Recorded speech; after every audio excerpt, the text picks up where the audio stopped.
हम मैथिली भक्ति सब गोटा के प्रणाम करै छी। आई हम एकटा कृष्ण जी के गीत लऽ कऽ एलहुँ।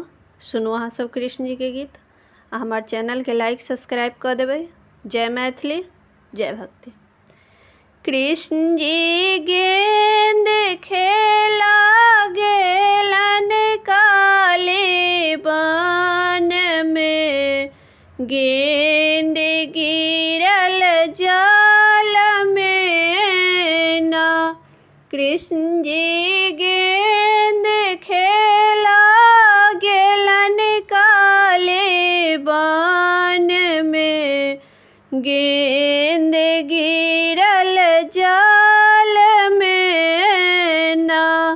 गेंद गिरल जल में कृष्ण जी कूद पड़लन क्षण में, गेंदा गिरल जल में कृष्ण जी कूद पड़लन क्षण में। अब तक के समधिया कहत यशोदा माई के, गोकुला में जाई के ना।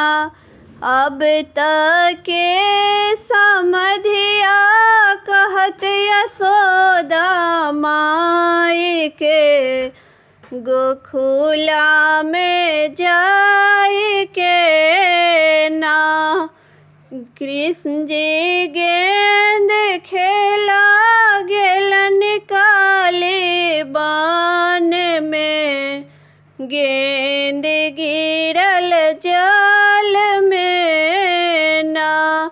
घर सा दौड़े यशोदा माई, हमरे लालन कहाँ जाई। घर सा दौड़े यशोदा माई, हमरे लालन कहाँ जाई। अब तक के खेतई माखन मिश्री ढूंढ के बजतई बांस बंसुरी।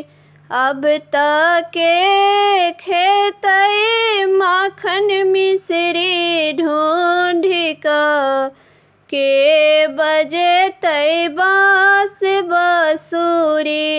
कृष्ण जी गेंद खेला गेलन काली बन में, गेंद गिरल जल में ना। कृष्ण जी गेंद खेला गेलन काली बन में, गेंद गिरलक जल में ना। जल से निकले कृष्ण कन्हाई, जल सा निकले कृष्ण कन्हाई, हमर यशोदा माई। जल सा निकले कृष्ण कन्हाई, सुनो यशोदा माई। अब तो हम ही खेबै माखन मिश्री ढूंढ कर, हम बजाएब बांस बंसुरी। अब तो हम ही खेबै माखन मिश्री ढूंढ कर, हम बजाएब बांस बंसुरी। अब तो हम ही खेबै माखन मिश्री ढूंढ कर, हम बजेबै बांस बंसुरी। कृष्ण जी गेंद खेला गेलन काली बन में, गेंद गिरलक जल में ना।